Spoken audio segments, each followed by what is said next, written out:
ఉన్నా పొగలు ఆగడం లేదు. కాకపోతే ఈ పొగలు మాత్రం అవినీతి పొగలు సెగలుగా మారుతున్నాయి. రోజు రోజుకు ఏ మాత్రం తగ్గడం లేదు. సెగలై కమ్మేస్తుంది. కొత్త కొత్త కోణాలు బయటకు వస్తున్నాయి. డిప్యూటీ సీఎం భట్టి విక్రమార్క చేసిన కమెంట్స్ కోల్ స్కామ్ మరో టర్న్ తీసుకుంది. సింగరేణి గడ్డపై గద్దలను వాలనివ్వనని శపథం చేశారు. అది దేనికి సంకేతం? బొగ్గు గరులపై వాలేందుకు ఏ గద్దలు వస్తున్నాయి? ఆ గద్దలు బయటి గద్దలా లేక బయటి మద్దతుతో లోకల్ గద్దలే వస్తున్నాయా అన్నదే ఇప్పుడు తీవ్ర చర్చకు దారితీస్తుంది. మీడియాతో మాట్లాడిన డిప్యూటీ సీఎం భట్టి విక్రమార్క సంచలన కామెంట్స్ చేశారు. 2014 నుంచి ఇప్పటి వరకు సింగరేణి టెండర్లపై ఏ విచారణకైనా సిద్ధమంటూ సవాల్ చేశారు. విపక్షం ఒక్క లేఖ రాసినా దేనికైనా రెడీ అంటూ ఛాలెంజ్ చేస్తున్నారు Telangana deputy CM Bhatti Vikramarka.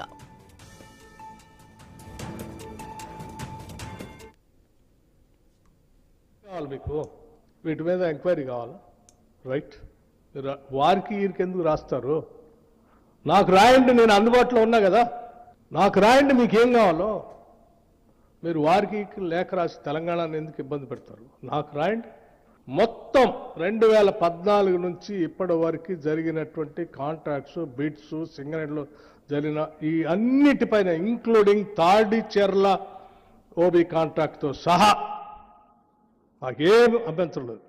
Including తాడిచెర్లో జరుగుతున్న ఓబీ కాంట్రాక్ట్ ఎండిఓతో సహా వీటన్నిటిపైన నేనే మీరంటే నాకు గౌరవం, మీరు లేక రాయటం ఆలస్యం. ముఖ్యమంత్రి గారు రాగానే నేనే ఫస్ట్ అపాయింట్మెంట్ తీసుకొని పోయి వారి దగ్గర కూర్చొని వీటన్నిటి మీద ఎంక్వైరీ చేయాల్సిందే. మీరు చేస్తారా లేదని కూర్చుంటాను, చేపిస్తాను.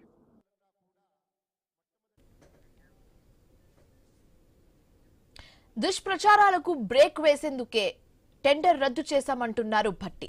సృజన్ రెడ్డికి సీఎంకి ఎలాంటి సంబంధం లేదంటూనే ఆ బంధం బీఆర్ఎస్ నేతలకే ఉందని గుర్తు చేస్తున్నారు. సింగరేణి టెండర్ దక్కదని బీఆర్ఎస్ నేతలకని చెప్పుకొచ్చారు. బీఆర్ఎస్ నేత ఉపేందర్ రావు అల్లుడే సృజన్ రెడ్డి అంటున్నారు. మరి సృజన్ రెడ్డితో ముఖ్యమంత్రికి ఏం సంబంధమని ప్రశ్నించారు. వ్యక్తిగత అవసరాల కోసం రాష్ట్ర ప్రభుత్వం సింగరేణిపై విషం చిమ్మొద్దని కోరారు. ఈ సుజన్ రెడ్డి ఎవరు? ఈ సుజన్ రెడ్డి ఎవరు? ఈ సుజన్ రెడ్డి ఆయన కంపెనీ సోదా కన్స్ట్రక్షన్స్ ప్రైవేట్ లిమిటెడ్. ఈ కంపెనీ ఎండి దీప్తి రెడ్డి మాజీ టీఆర్ఎస్ ఎమ్మెల్యే కందాల ఉపేందర్ రెడ్డి గారు కుమార్తె. ఆమె భర్తే ఆయన అల్లుడే సుజన్ రెడ్డి.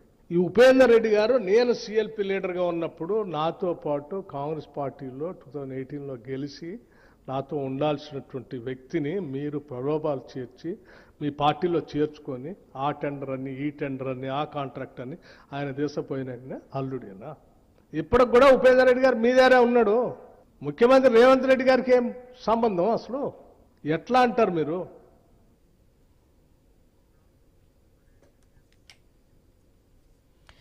రైట్, అయితే సింగరేణి స్కామ్ లో అసలు ఏం జరుగుతోంది? గనులపై వాలేందుకు వస్తున్న ఆ గద్దలు ఎక్కడివి? ఆ గద్దలు బయటి రాష్ట్రాల నుంచి వస్తున్నాయా? ఇప్పటి వరకు బొగ్గును తీసిన ఆ గద్దలు ఎక్కడివి? అవినీతి జరిగిందనే టెండర్స్ రద్దు చేశారు. భట్టికి ఎవరు లేఖ రాయాలి? మంత్రుల మధ్య గొడవలు ఎక్కడ స్టార్ట్ అయింది? సర్కార్ సిబిఐ విచారణకు రెడీ అయిందా? బొగ్గు స్కామ్ లో కేంద్రం రంగంలోకి దిగిందా? ఇలాంటి చాలానే క్వశ్చన్స్ రేజ్ అవుతున్నాయి.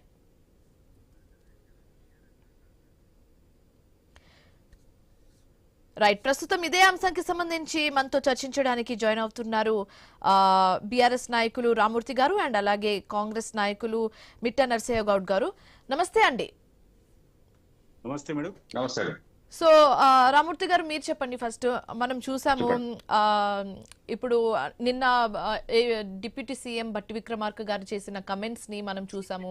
అయితే ఒక ఎక్స్ప్లెనేషన్ ఇవ్వడం అయితే జరిగింది. లేఖ రాయడం ఏమైనా చేయాలనుకుంటే నాకే రాయండి, నేను సీఎం రేవంత్ రెడ్డి దగ్గరికి వెళ్ళి నేను మాట్లాడడం జరుగుతుంది కాబట్టి మీరు లేఖ రాయాలనుకుంటే మాకు రాయండి. అండ్ 2014 నుంచి ఇప్పటివరకు జరిగిన టెండర్స్ అన్ని టెండర్స్ లోనూ మేము విచారణ చేపడతామని చెప్పారు. సో దీన్ని మనం పొలిటికల్ గా ఎలా చూడొచ్చు అంటారు? ఏమని చెప్తున్నాం కదా, ఎందుకంటే 2024లో సైట్ విజిట్ సర్టిఫికేట్ తీసుకొచ్చిన తర్వాత వీళ్ళు ఏం చేసిల్లు అన్నది అంతకుముందు కామన్ గా ఉండే కార్యక్రమాలు ఉన్నది. ఏదైతే వాస్తవంగా పాత పద్ధతి ప్రకారమే ఉంటుంది. 2024 మేలో వీళ్ళు తీసుకొచ్చిన సర్టిఫికెట్ వచ్చి అప్పటి నుంచి ఇప్పటి వరకు 6 ఏదైతే సైట్ విజిట్ ద్వారా 6 కంపెనీలు చేజిక్కించుకోవడం జరిగింది. 6 కంపెనీల విషయంలో కూడా మేము సోదా కన్స్ట్రక్షన్ ఫస్ట్ ఏదైతే లబ్ధి పొందిన కంపెనీ, దాని తర్వాత వెంకటేష్ కానీ, దాని తర్వాత SRP OC2 అదొకటి, SRP OC2 ఈ 2 కంపెనీలు. అదే విధంగా టెండర్ వాయిదా కూడా ఇంతవరకు ఇది 3 సార్లు టెండర్ వాయిదా వేసిళ్ళు SRP OC2 ఏదైతే ఎక్స్టెన్షన్ సంబంధించి. ఇది ఎందుకంటే జరుగుతున్న అంశాలు కూడా చూసుకుంటే ఇప్పుడు 600 కోట్ల కాంట్రాక్ట్ సంబంధించి దాదాపు 7 సార్లు ఏదైతే ఇప్పుడు సోదా కన్స్ట్రక్షన్ కోసం అంటే సృజన్ రెడ్డి కోసం 7 సార్లు వాయిదా వేసిలంటే అర్థం చేసుకోవచ్చు ఏ విధమైన ప్రేమ ఉన్నదో ఈ వ్యక్తి మీద. ఇంకోటి ఏంటంటే క్లియర్ గా రాష్ట్రం మొత్తం చెప్తున్నది రేవంత్ రెడ్డి బాంబాడిది అంటే ఒప్పుకోనికి ఇబ్బంది అవుతుంది. ఎందుకంటే వీళ్ళకు వాస్తవాలు ఏంటంటే తెలంగాణ ప్రజలకు ఎక్కడ వాస్తవాలు తెలుస్తాయో ఏందో అన్నది సెల్ఫ్ డిఫెన్స్ లో పడి ఏదో ఫోన్ ట్యాపింగ్ అన్న ముందు పెట్టిల్లు. ఏంటంటే అటెన్షన్ డైవర్షన్ పాలిటిక్స్ లో భాగంగా ఇన్ని చేస్తున్న అయితే కాంగ్రెస్ గవర్నమెంట్ ఇప్పటికి కూడా ఇప్పుడు డిప్యూటీ సీఎం గారు బట్టి గారు మాట్లాడుతూ ఏదైతే సైడ్ విజిట్ సర్టిఫికెట్ ఇతర సంస్థల్లో ఉన్నదంటే ఇతర సంస్థల్లో ఉన్న విషయం అందరికీ తెలుసు, కానీ ఏదైతే కోల్ మైన్స్ లో లేదు అని పర్టికులర్ గా హరీష్ రావు గారు చెప్తున్నా కూడా అర్థం చేసుకుంటలేడు. కోల్ ఇండియా ఏదైతే కోల్ సంబంధించి మదర్ సంస్థ ఏదైతుందో కోల్ ఇండియా లేదు, వెస్టర్న్ కోల్డ్ బెల్ట్ లేదు, ఎక్కడ కూడా లేదు. కొత్తగా 2024 తీసుకొచ్చి ఏదైతే కాంట్రాక్ట్ లో ఎవరెవరు పాల్గొంటున్నారన్న విషయం తెలుసుకొని వాళ్ళ బ్లాక్ మెయిల్ చేసి ఏదైతే వేల కొద్ది కాంట్రాక్ట్లు అప్పగించాలన్నది ముఖ్య అంశం. అదే విధంగా ఈ సోదా కన్స్ట్రక్షన్ ది అసలు ఫైనాన్షియల్ స్టేటస్ ఏంటన్నది కూడా కొంత నేను కనుక్కొని మీకు చెప్తున్నాను. ఎందుకంటే ఇది అఫీషియల్ లెటర్ మాత్రమే. 2021-22 వార్షిక సంబంధించి వీళ్ళ ఆదాయం అండి, ఈ కంపెనీ ఆదాయము 22,114 రూపాయలండి. 22,114 రూపాయల లాభం అండి. మళ్ళా కూడా చెప్తున్నా 22,114 రూపాయల కంపెనీ. అదే విధంగా 2020-21లో 35,546 రూపాయలండి. ఈ కంపెనీకి వేల కొద్ది. రామూర్తి గారు, ఇప్పుడు ఒక స్ట్రైట్ క్వశ్చన్ ఏంటంటే అండి, నిన్న బట్టి విక్రమార్క గారు స్టేట్మెంట్ చేయడం జరిగింది. 2014 నుంచి ఏమైనా టెండర్స్ ఉంటే మేము విచారణ చేపడతామని చెప్పారు, కరెక్టే. అయితే ఇప్పుడు మీ మెయిన్ డిమాండ్స్ ఏంటి? ఇప్పుడు ఈ నైనీ కోల్ బ్లాక్ విషయంలో అయితే ఈ టెండర్ని అయితే క్యాన్సిల్ చేసేసారు. మిగతా టెండర్స్ ఇందాక హరీష్ రావు గారు చెప్పినట్టుగా మిగతా టెండర్స్ విషయంలో కూడా ఎలాంటి చర్యలు తీసుకుంటారనేది కూడా ఇంపార్టెంట్ అని అన్నారు. సో మీ మెయిన్ డిమాండ్స్ ఏంటి? నైనీ కోల్ బ్లాక్ ఒకటే కాదండి, మిగతా మొత్తం 6 అయితే నైనీ కోల్ బ్లాక్ ఒకటి, అందులో మిగతా కూడా 5 ఉన్నాయి. వాటిని కూడా ఖచ్చితంగా క్యాన్సిల్ చేయాలి. మరి ఎందుకు చేయాలంటే సైట్ విజిటింగ్ ద్వారా వచ్చింది కాబట్టి సైట్ విజిట్ సర్టిఫికేట్ ద్వారా వచ్చింది కాబట్టి ఆ అంశంలో ఏమేం జరిగింది, అసలు సర్టిఫికేట్ చేసి ఎవరెవరు బ్లాక్ మెయిల్ చేసి అసలు ఎవరు ఈ సృజన్ రెడ్డి ఎవరు, అసలు సృజన్ రెడ్డికి మాట్లాడదాం. ఒక్క నిమిషం ఆగండి. సో నర్సయ్య గౌడ్ గారు మీరు చెప్పండి, ఇప్పటి వరకు మీరు మనం 2 వర్షన్స్ విన్నాము. నిన్న డిప్యూటీ సీఎం బట్టి విక్రమార్క గారు చేసిన కమెంట్స్ ని అండ్ ఇందాక హరీష్ రావు గారు చేసిన కమెంట్స్ ని మనం విన్నాము. సో మీ వర్షన్ ఏంటండి దీని మీద? వాయిస్ క్లియర్ ఉందా మేడం? క్లియర్ గా ఉందండి, చెప్పండి. ముందుగా మీకు ప్యానెల్ లో ఉన్న పెద్దలకు వ్యూవర్స్ కు నమస్కారం. ఇప్పుడు నైనీ కోల్ బ్లాక్ విషయంలో హరీష్ రావు గారు చెప్తున్నది పచ్చి అబద్ధం. ఆయన 2 క్వశ్చన్లు అడుగుతున్నాడు, site visit certificate Srujan Reddy బామ్మర్ది అని. అరే సృజన్ రెడ్డి ఎవరల్లుడో తెలిసిన తర్వాత కూడా సృజన్ రెడ్డి ముఖ్యమంత్రికి బామ్మర్దా కాదా అనేది వారి విజ్ఞతకే వదిలేస్తా ఉన్నా. రెండో ముఖ్యమైన విషయం ఏంటంటే బారాస ప్రభుత్వం ఉన్నప్పుడే 2018-21లో ఆ డిజైనింగ్ ప్లానింగ్ కు సంబంధించిన సంస్థ, కేంద్ర సంస్థనే ఈ నిబంధన అందులో పెట్టింది. ఈ నిబంధన మేము వచ్చినాక పెట్టింది కాదు, మేము వచ్చినాక ఇష్యూ చేసే సర్టిఫికెట్లు కాదు. అసలు వాస్తవాలు ఏంటంటే వీళ్ళ సిట్టు నుండి ఏదైతే వస్తుందో తెలుసుకున్నారో దాన్ని డైవర్ట్ చేసి పురపాలికలో ఏదో లబ్ధి నర్సయ్య గౌడ్ గారు, ఇప్పుడు ఒక డౌట్ అండి. అయితే ఈ గద్దెల కాన్సెప్ట్ ఓవరాల్ గా వింటున్నామండి, బయట నుంచి గద్దెలు వస్తున్నారా, లోపలే గద్దెలు ఉన్నారా అనే ఆ వర్డ్ అయితే మనం కంటిన్యూస్ గా వింటున్నాము. ఎవరిని ఉద్దేశించి చెప్పడం జరిగింది? అసలు ఈ గద్దెల కాన్సెప్ట్ ఏంటి? మేడం, ఇలా గద్దరు లేవు, పిట్టలు లేదు, కాకులు లేదు. ఉన్న కాకులు పిట్టలు గద్దలు అంతా వాళ్ళే.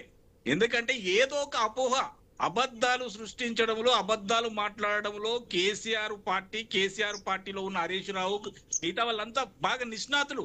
అరే ఇంత ఇజ్జత్ లేకుండా మాట్లాడుతారు. సృజన్ రెడ్డి ఉపేందర్ రెడ్డి అల్లుడు అని తెలిసిన తర్వాత ఆయనకు మాకేం సంబంధం అండి? వాళ్ళను ఓవరాల్ గా ఇప్పుడు ఎవరైనా లేఖ రాసి పంపిస్తే మీరు విచారణకు సిద్ధమా అండి?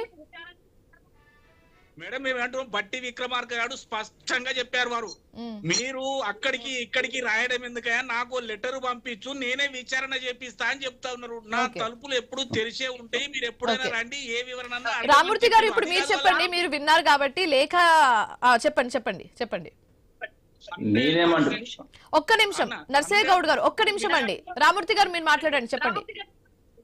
క్లియర్ గా గద్దలు ఎవరో చెప్తున్నారు, ప్రభుత్వంలో ఎవరు నడుస్తున్నది, ప్రభుత్వం ఎవరు నడుస్తున్నది. ఎందుకంటే ఇప్పుడు 25 ఎకరాల భూమి ఇచ్చి 100 కోట్ల భూమి ఇచ్చిన తర్వాత కూడా ఈ వార్త రాసిన వాస్తవంగా ఆంధ్ర ఏబిఎన్ జ్యోతి కాంచెలి బయటపడ్డది. ఇప్పుడు ఏబిఎన్ మీద మేము మాట్లాడుకుంటాం కథా కార్ఖాన డీల్ క్యాన్సిల్ అయింది. ఇంకోటి ఏంటంటే అసలు వీళ్ళకి రావాల్సిన వ్యక్తికి వచ్చిందా అన్నది రాలేదా అన్నది ఇక్కడ అంశం. ఇంకోటి ఏంటంటే ముఖ్యమంత్రికి దగ్గర బామ్మడిది అని మేము చెప్తున్నాము, మాకు సంబంధించిన ఒక వ్యక్తి అనే ఒక నిమిషం ఆగండి ప్లీజ్. ఎందుకంటే మాకు సంబంధించిన ఎవరు అల్లుడు అని చెప్తున్నారు, మాకు సంబంధించిన అల్లుడు అయితే మేమెందుకు కంప్లీట్ ఇవ్వమంటాం, సృజన్ రెడ్డి పేరు మరి అని చెప్తాం. అయినే దొంగ, ఎందుకంటే రేవంత్ రెడ్డి బామ్మడిది, మా పార్టీగా మేము చెప్తున్నాం ఆయనకు దొంగ, ఆయన మీద విచారణ చేయండి, అందరూ బయటపడతారు. సుజన్ రెడ్డిని లాగితే తీగ తాగితే డొంకంతా కదిలినట్టు రామూర్తి గారు ఇప్పుడు ఫైనల్ గా ఓవరాల్ గా మీరు చెప్పండి, అవకతవకలు నిజంగానే జరిగాయా ఈ కోల్ మైనింగ్ విషయంలో? ఒకవేళ జరిగి ఉంటే మీ ఇంపార్టెంట్ డిమాండ్స్ ఏంటి, అది షార్ట్ లో చెప్పండి ఒకసారి. 2014 నుంచి ఏదైతే వాస్తవంగా 2023 వరకు ప్రతిపక్షంగానే వాళ్ళు ఉన్నారు. మేము అవినీతి చేస్తే వాళ్ళే ఎక్కువ బయటకు తీసుకొస్తారు. ఒక్క మాట కూడా రాలేదు, ఒక్కటి కూడా రాలేదు. ప్రతిపక్షం ఎప్పుడైనా కూడా వాస్తవంగా చెప్పాలంటే అలర్ట్ గా ఉంటది, మరి మీరు అలర్ట్ గా లేరా? ఇంకోటి ఏంటంటే 2014 నుంచి 23 వరకు ఎలాంటి అవినీతి జరగలేదు, లాభాల్లో నడిచింది. ఇంకోటి ఏంటంటే ఇప్పుడు వీళ్ళు వచ్చిన తర్వాత కొత్త సిస్టమ్ తీసుకొచ్చి పాడు చేసి అన్నది మొత్తం అందరికీ తెలుసు. ఇంకోటి ఏంటంటే మా ఓడు కాదని మేము చెప్తున్నాం, వాడు దొంగ అని చెప్తున్నాం, మళ్ళీ కూడా చెప్తున్నాం, వానికి సంబంధించి వాని మీద విచారణ ఏమని చెప్తున్నాం. లాస్ట్ పాయింట్ ఇప్పుడు విచారణ చేయమని వాస్తవంగా బట్టి గారు కోరుతున్నారు, మరి ముఖ్యమంత్రి గారు ఎందుకు కోరట్లేదు? ముఖ్యమంత్రి ఎందుకు భయపడుతున్నాడు అంటే ముఖ్యమంత్రి వచ్చాక మాట్లాడతారు. లేదండి, పర్యటన ఉంటే మాట్లాడదాం. నర్సయ్య గౌడ్ గారు మీరు చెప్పండి, ఫైనల్ గా మీరేం చెప్పాలనుకుంటున్నారు 2014 నుంచి ఇప్పుడు? ఒక నిమిషం ఆగండి, ఒక నిమిషం. రామూర్తి గారు మీకు టైం ఇచ్చానండి, నర్సయ్య గౌడ్ గారికి నేను టైం ఇవ్వలేదు. నర్సయ్య గౌడ్ గారు మీరు చెప్పండి, ఫైనల్ గా మీరేం చెప్పాలనుకుంటున్నారు? లేదండి, పర్యటనలు ఉన్నారు కదా, అంగరగ్రహం ఇది ఇవ్వండి ఏమన్నా, ఇక్కడ భూమినే ఉన్నాడు కదా. కరెక్టే అండి, పర్యటనలు ఉన్నారు కాబట్టి పనులున్నాయి కాబట్టి వచ్చాక మాట్లాడతారు చెప్పారేమో. సరే చూద్దాం, పర్యటన నుంచి తిరిగి వచ్చాక ఒకవేళ మాట్లాడకపోతే ఈ అంశానికి సంబంధించి మాట్లాడదాం. ఫస్ట్ అయితే రానివ్వండి. నర్సయ్య గౌడ్ గారు మీరు చెప్పండి, ఫైనల్ గా మీరేం చెప్పాలనుకుంటున్నారు? హలో మేడం, చెప్పండి. అయితే నేను ఒక 2-3 హరీష్ రావు గారు ఈ ఊకదంపుడు ఉపన్యాసాలు చెప్పిన దానికంటే వారు ఒక లెటర్ రాయమని అడుగుతున్నా నేను. మీకు దమ్ము ధైర్యం ఉంటే మీరు డైవర్షన్ పాలిటిక్స్ కు చేయకపోతే మీరు డైరెక్ట్ ఒక లెటర్ రాయండి, మేము విచారణ చేస్తాం. ఒకటి. రెండోది కేంద్ర బొగ్గు గనుల శాఖ మంత్రికే రాసి ఇంకో రాయాలండి, ఒక నిమిషం నువ్వు మాట్లాడినప్పుడు విన్నా కదా నేను కేంద్ర మంత్రి కిషన్ రెడ్డి గారు ఒక కమిటీ వేసిరు, దాన్ని చర్చిస్తా ఉన్నారు. ఆల్రెడీ 18లో 21లో అప్పుడు ఉన్నటువంటి సంస్థనే ఇచ్చినటువంటి నిబంధన అందులో ఉందని మా బట్టి గారు కానీ మిగతా నాయకులు కానీ అన్ని చూపిస్తా ఉన్నారు.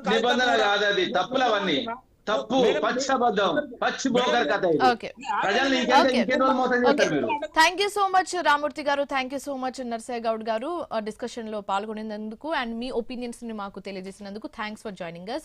సో ఇది ఇవాల్టి క్వశ్చన్ అవర్. మరొక క్వశ్చన్ అవర్ తో మళ్ళీ కలుద్దాం. Till then keep watching I News, మీతోనే మీ వెంటే.